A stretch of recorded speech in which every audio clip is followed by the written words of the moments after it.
Kaleshwaram project అవినీతిపై ఏర్పాటైన justice PC Ghosh commission ముందు మాజీ ఆర్థిక మంత్రి BJP MP Etela Rajender June 6వ తేదీన హాజరు కాబోతున్నారు.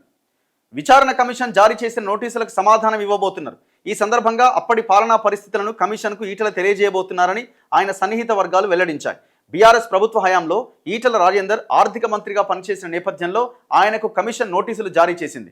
కాళేశ్వరం ప్రాజెక్టుకు నిధుల సేకరణ కోసం ఆనాడు కేసీఆర్ ప్రభుత్వం ప్రత్యేక కార్పొరేషన్ ఏర్పాటు చేసింది. కాళేశ్వరం కార్పొరేషన్ అని ఏర్పాటు చేసి లోన్లు తెచ్చింది. ఆర్థిక శాఖతో సంబంధం లేకుండానే ఆ కార్పొరేషన్ ద్వారా రుణాలు సేకరించింది. దాదాపుగా 70 నుంచి 80 వేల కోట్ల లోన్లు తెచ్చింది. 60 వేల కోట్ల లోన్లు కేవలం దాదాపు 70-80 వేల కోట్ల లోన్ తెచ్చింది.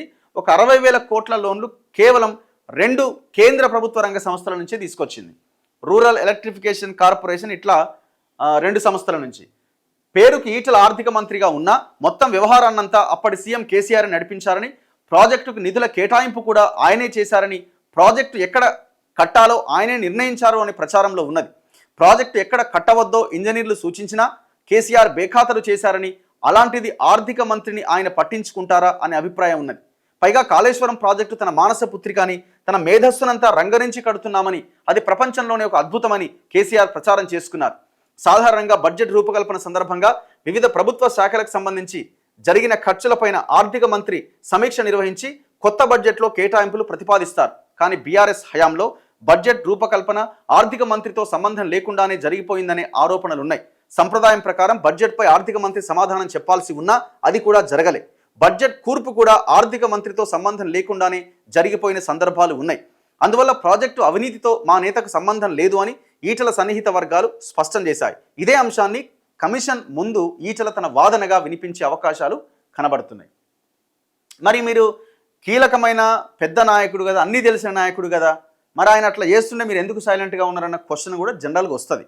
సరే, ఏదేమైనా ఆయన ఆనాడు ఆ పార్టీలో ఉన్నాడు, వాళ్ళకి విధేయుడిగా ఉన్నాడు కాబట్టి కేసీఆర్ మాట వినాల్సి వచ్చిండొచ్చు. ఇప్పుడు ఈ కాళేశ్వరం ప్రాజెక్టు గురించి మనం ఇక ఆ లోన్లు ఏడేడు తెచ్చారు ఏంది అన్న దాని విషయంలో మనం చాలా అంశాలని బయటపెట్టినాం.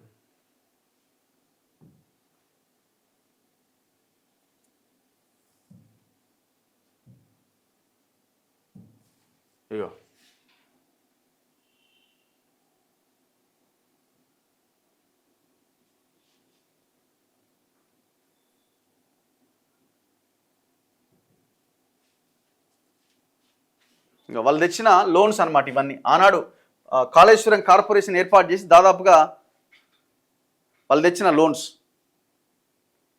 మేజర్గా యూనియన్ బ్యాంక్ ఆఫ్ కన్సార్టియం నుంచి 7,400 కోట్లు తెచ్చిండు. 48 నెలల్లో కట్టాలి installment. Number of installments 45 instalments.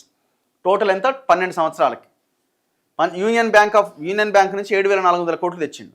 Punjab national bank నుంచి 11,400 కోట్లు తెచ్చిండు 8.25 ఇంట్రెస్ట్కి.